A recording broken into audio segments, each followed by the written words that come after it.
जी, परिवर्तन परिवर्तन सेवा संस्थान लगातार पिछले काफी समय से उपेक्षित जिन जिन जो हत्या है उनको लेकर जाती है। आप भी लगातार जुड़े हुए हैं, किस तरीके से देखते हैं और आप क्या समाज को आप कैसे देना चाहेंगे? मैं समाज को कोई मैसेज यही देना चाहता हूँ कि जो भी ऐसी आपके परिवारजनों की अस्थियां हैं उसका आप अंतिम संस्कार स्वयं करें। लेकिन यदि आपको इसमें कोई आर्थिक परेशानी आ रही है या किसी तरह की कोई सामाजिक परेशानी आ रही है तो आप हमें बताएं, हम उसके अंतिम संस्कार के लिए जो भी व्यवस्था हो सकेगी हम करेंगे। ये संस्था करीब 6 साल से ये काम 7 साल से ये काम कर रही है। 6 साल से मैं संस्था से जुड़ा हुआ हूँ और लगातार हम लोग हर साल में एक बार यहाँ से अस्थियों को पारंपरिक रूप से पूजन अर्चन जो भी व्यवस्था है पंडित जी को बुला के करा के प्रॉपर ब्रजघाट में जाके उनको प्रवाहित करते हैं और ये करते रहेंगे। इसके लिए हमारी संस्था के जितने सदस्य हैं 100 से ऊपर कुछ सदस्य हैं, वही हम लोग आपस में एक कंट्रीब्यूशन करते हैं और उसके अलावा हम किसी से किसी प्रकार का कोई दान वगैरह नहीं लेते हैं। अगर कोई ऐसा बोलता है तो ये गलत है।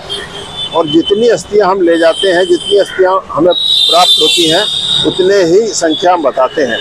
इस बार हम 16 अस्थियां लेके जा रहे हैं और ये अस्थियां अब हमने यहाँ से पूजन अर्चन करके उठा ली हैं और अब हम इनको ब्रजघाट ले जाके प्रवाहित करेंगे।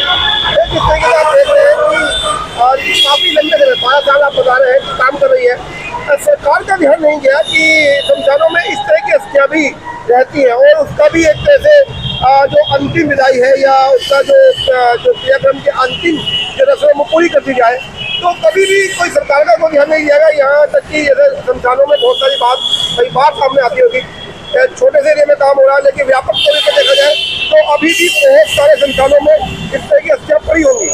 जी हाँ, बिल्कुल। मैं आपको बताना चाहता हूँ, सरकार जो है जो लावारिस लोग होते हैं, लावारिस मतलब जिसका कि कोई नहीं मिला, उसके अंतिम संस्कार जो बिजली का सिस्टम होता है उससे करती है, जिसमें अस्थियों का कोई प्रावधान नहीं है।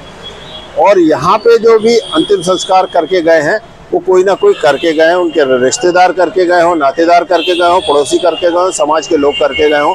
लेकिन जो कोई भी वजह हो, किसी वजह से उन्होंने इसकी अस्थियों को प्रवाहित नहीं किया। हमारे समाज के हिसाब से, सनातन धर्म के हिसाब से, जब तक वो गंगा में प्रवाहित नहीं होंगी उसको मुक्ति नहीं मिलेगी। इसलिए हम लोग इस काम में जुड़े हुए हैं।